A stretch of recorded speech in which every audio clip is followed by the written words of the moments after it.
bendiga, mis amados hermanos, y también a los amigos que nos acompañan en esta hora. Qué alegría saludarles una vez más. Y qué bendición es poder compartir con todos ustedes la bendita palabra de Dios. Damos gracias al Creador por permitirnos hacer uso de las redes sociales y así poder llegar hasta sus hogares en cualquier lugar donde usted se encuentre. Y que el poder de la palabra abra nuestras mentes y nuestros corazones. Y que el Señor nos dé un buen discernimiento y que esta reflexión de la palabra nos permita entender mejor para saber lo que realmente significa la conmemoración de la pasión, muerte y resurrección de nuestro Señor y Salvador Jesucristo. Estaré hablando acerca del complot para apresar a nuestro Señor Jesús, pero también asimismo de Judas Iscariote, como se lo conoce, el traidor. 30 piezas de plata fue el precio por el cual Judas Iscariote traicionó a Jesús de Nazaret. Según los evangelios de Mateo, Marcos y Lucas, en el Nuevo Testamento, se nos enseña que antes de la última cena, Judas se dirigió a los sumos sacerdotes y acordó entregar a Jesús a cambio de 30 monedas de plata. En el Evangelio de Mateo, en el capítulo 26, como les dije anteriormente, vamos a estar leyendo los 3 evangelios, Mateo, Marcos y Lucas. Y vamos a comenzar en el Evangelio de Mateo. Si gusta acompañarme, por favor. Mateo 26, capítulo 1 al 5. Dice así: Cuando hubo acabado Jesús todas estas palabras, dijo a sus discípulos: Sabéis que dentro de 2 días se celebra la Pascua, y el Hijo del Hombre será entregado para ser crucificado.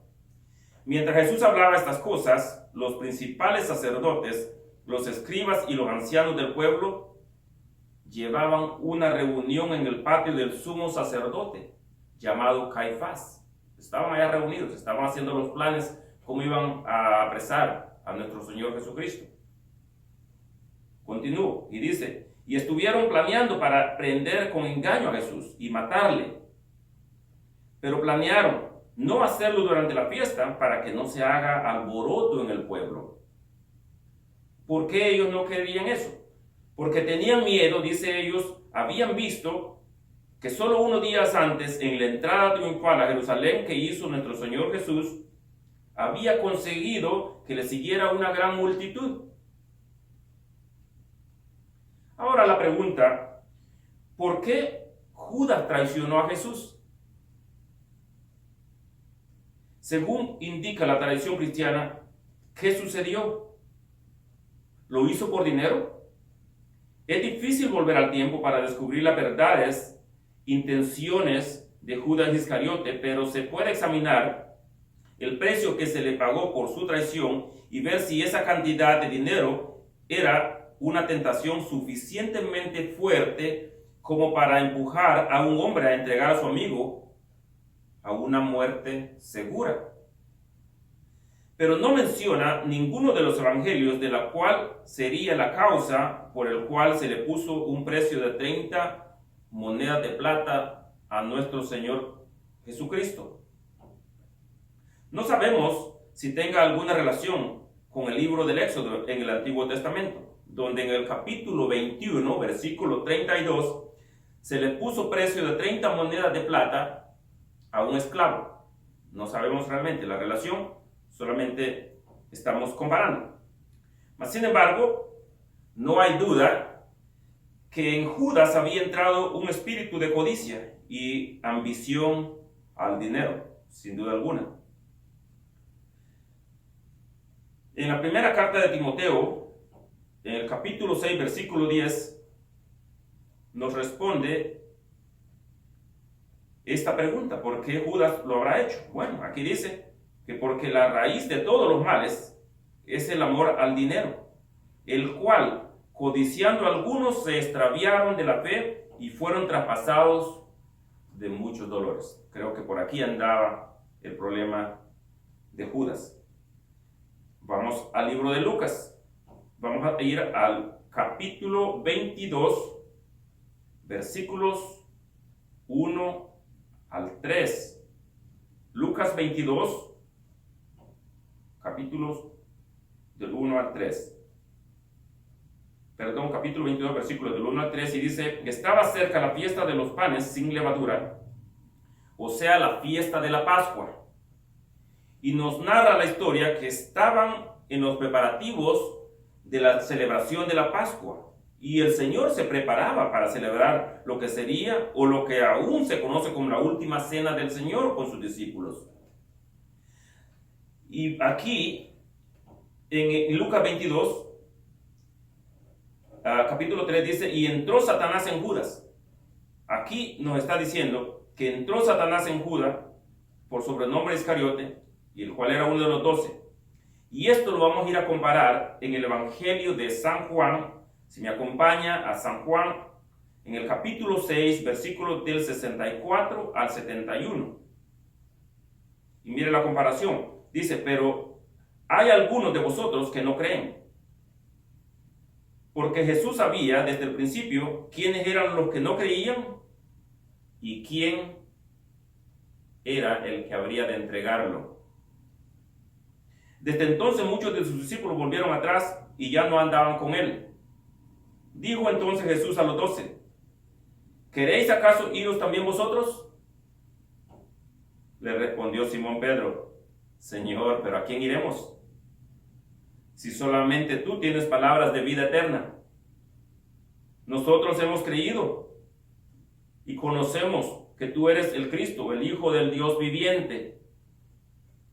Jesús les respondió: ¿no os he escogido yo a vosotros los 12?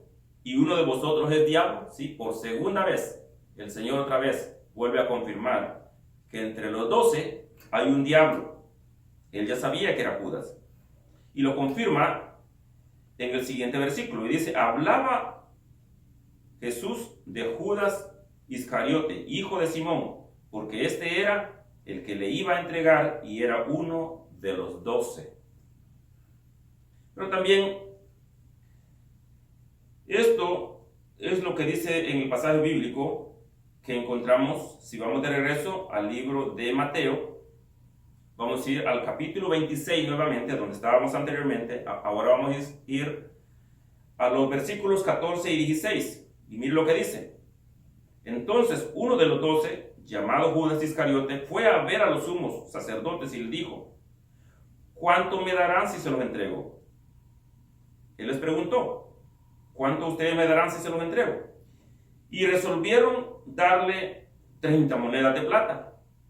De este momento Judas buscaba una ocasión favorable para entregarlo. Vamos al libro de Lucas ahora. En el capítulo 22, del versículo 39 al 46. Lucas capítulo 22, versículos 39 al 46. Y dice así: y saliendo se fue como solía al monte de los olivos. El Señor siempre acostumbraba a ir al monte de los olivos. Y sus discípulos también le siguieron. Cuando llegó a aquel lugar les dijo: orad que no entréis en tentación. Y él se apartó de ellos a distancia como de un tiro de piedra, y puesto de rodillas oró, diciendo: Padre, si quieres, pasa de mí esta copa, pero no se haga mi voluntad sino la tuya. Aquí tenemos a Jesús preguntándole a su Padre: Señor, ¿tengo que hacer esto? ¿De veras tengo que hacerlo? O sea, ¿no hay otra forma, Señor? Pero al mismo tiempo dice Jesús: no se haga mi voluntad, sino la tuya. Y en ese momento se le apareció un ángel del cielo para fortalecerle, dice la palabra. Y estando en agonía, oraba más intensamente, y era su sudor como grandes gotas de sangre que caían hasta la tierra. Cuando se levantó de la oración y vino a sus discípulos, los halló durmiendo. Y les dijo: ¿por qué dormís? Levantaos y orad para que no entréis en tentación. Ya por segunda vez les va diciendo lo mismo. Pero mientras él aún hablaba con ellos, se presentó una turba, y él, que se llamaba Judas, uno de los 12, iba al frente de ellos y se acercó hasta Jesús para besarle. Y entonces Jesús le dijo: Judas, ¿con un beso entregas al Hijo del Hombre? Judas Iscariote habría entregado entonces al Maestro por 30 monedas de plata más un beso. Qué tan poca cosa tuvo Judas por la sangre del Cordero.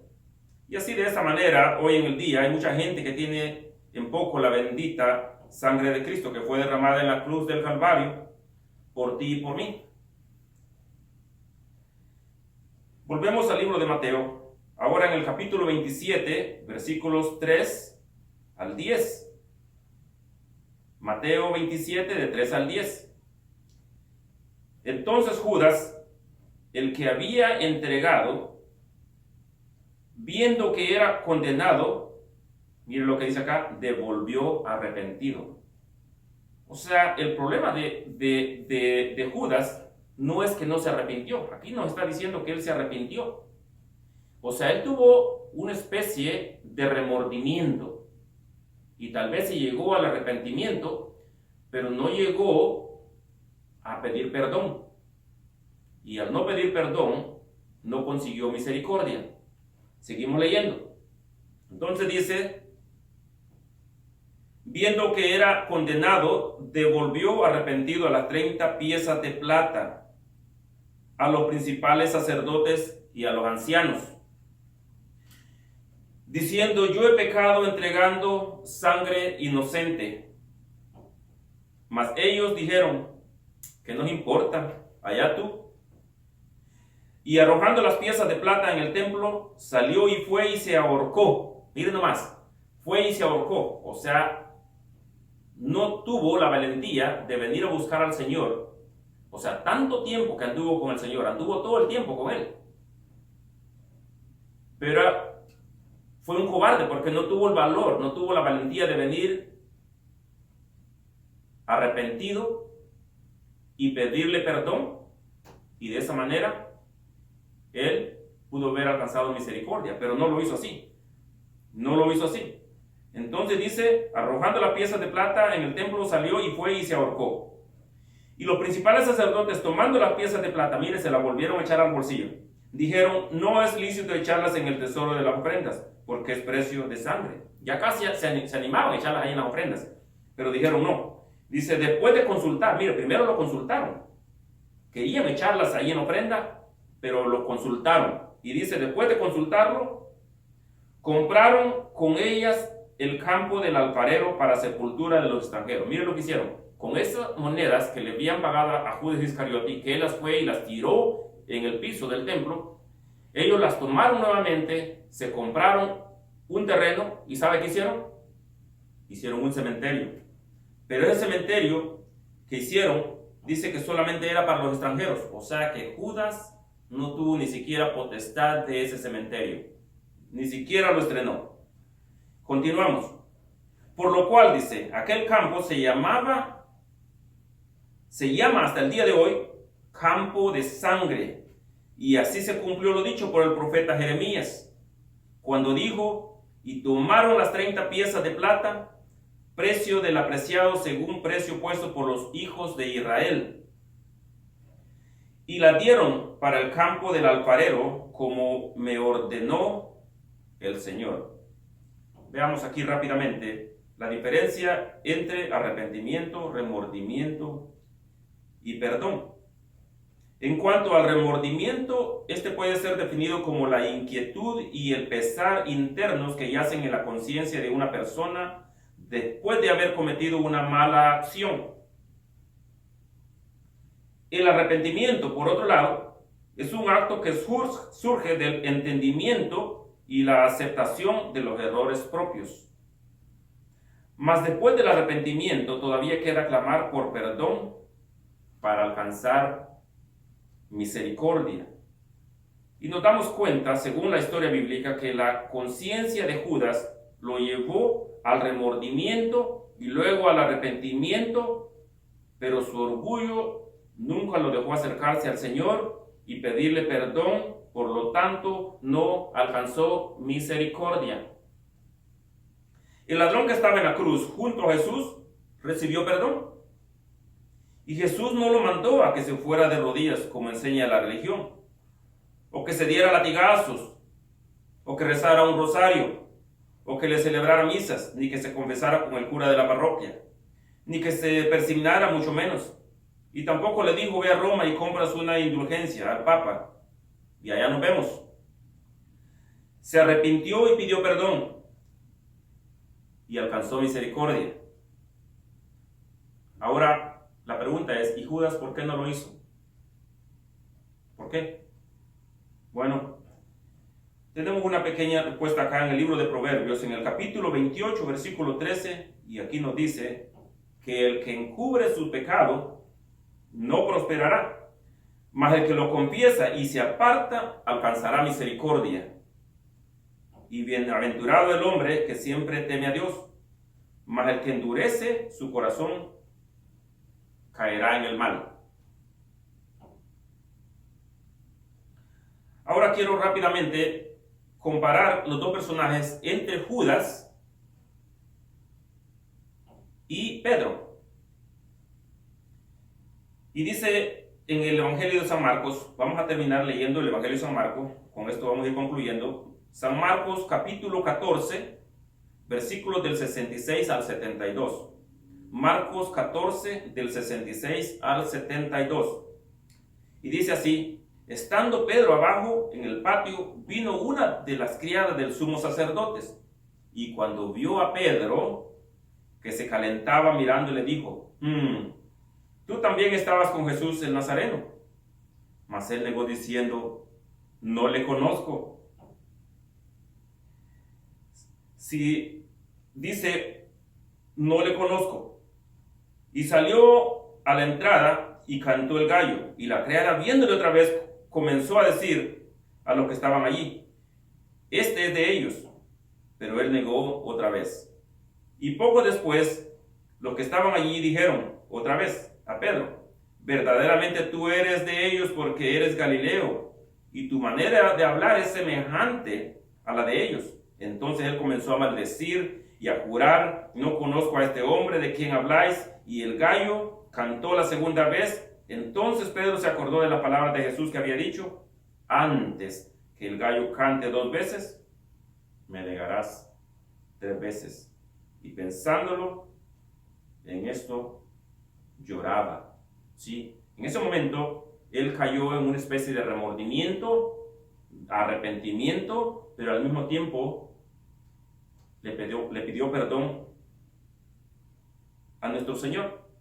Por lo tanto, él alcanzó misericordia.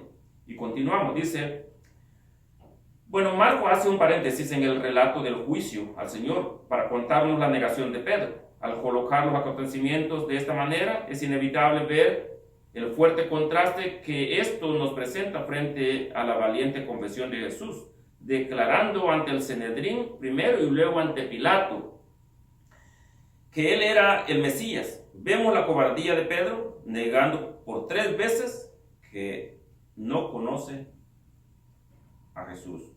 Y aunque es imposible que ocurra, sin embargo, podemos preguntarnos: ¿qué pasaría con nosotros si Cristo negara delante del Padre que nos conoce? ¿Se imagina usted? Tal como hizo Pedro con Jesús, no cabe duda de que él sí tendría muchas razones para avergonzarse de nosotros, avergonzarse de nosotros. Mientras que ningún hombre tiene un solo motivo para avergonzarse de Jesús. Por esto es aún más incomprensible que como creyentes nosotros nos avergoncemos del Señor en ocasiones. Hermanos, no tengamos en poco la sangre de Cristo. Y para los amigos que aún no le han entregado su vida a Jesús, este día ha llegado la salvación a tu casa. No desperdicies la oportunidad. Hoy es el día de salvación. El ayer ya pasó, el mañana no existe. ¿Quién te ha garantizado vivir el mañana? Ni tú ni yo tenemos garantizado el mañana. Pero mi amigo, que sigues una religión que está cegado por dogmas religiosos, creencias y filosofías, ideologías, doctrinas de hombres, y que te han dicho que con sacramentos religiosos, por sus propias obras y méritos alcanzarán salvación, no te dejes engañar. Nadie, pero absolutamente nadie, puede alcanzar salvación por sus propios méritos. Nosotros, los hijos de Dios, reconocemos que nacimos en maldad y que en pecado fuimos concebidos, pero también reconocemos nuestras rebeliones y que el pecado está siempre delante de nosotros. Y si el Señor tomara en cuenta nuestros pecados, no podríamos mantenernos en pie. Pero hemos sido lavados, santificados y salvos por las virtudes, excelencias y méritos de nuestro Señor Jesucristo, quien pagó con su propia vida, derramando su sangre preciosa por ti y por mí. Si aún no le has entregado tu vida a Jesús, o si te has apartado de los caminos del Señor, la palabra de Dios te dice: busca a Dios mientras puede ser hallado. Venid luego, dice el Señor, y estemos a cuenta. Llamadle en cuanto está cercano.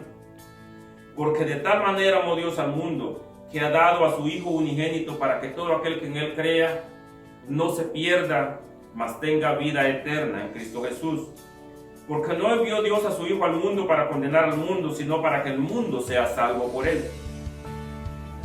Y el que en Él cree no es condenado, pero el que no cree ya ha sido condenado por no haber creído en el unigénito Hijo de Dios. Mi amado hermano y amigo, Cristo viene pronto. Arrepiéntete, cúbrete con la sangre de Cristo, porque sin derramamiento de sangre, dice la palabra, no hay perdón de pecados. Cree en el Señor Jesucristo, cúbrete con la sangre del Cordero, escapa por tu vida, aún estás a tiempo. Mientras hay vida, hay esperanza, todavía puedes. Hoy es el día, arrepiéntete, entrégale tu vida al Señor. El que se arrepiente consigue misericordia, dice la palabra. Y solo en Jesús hay salvación. Porque en ningún otro hay salvación, dice la palabra, porque no hay otro nombre bajo el cielo dado a los hombres en que podamos ser salvos. Busca a Dios mientras puede ser hallado. Cree en el Señor Jesucristo y serás salvo tú y tu casa. El Señor Jesús ya pagó por los pecados tuyos, míos y de toda la humanidad. Solo entrégale tu vida a Él. Abre tu corazón y deja que Dios transforme tu vida y la de tu familia. Que el Señor me les bendiga, les guarde, les haga resplandecer su rostro sobre todos y cada uno de vosotros. La paz del Señor sea con todos vosotros, esa paz que sobrepasa todo entendimiento humano, esa paz que viene solamente desde lo alto del cielo, esa paz que el Señor nos da a nosotros. Le damos gracias al Señor por este momento que nos permitió llevar la palabra hasta sus hogares.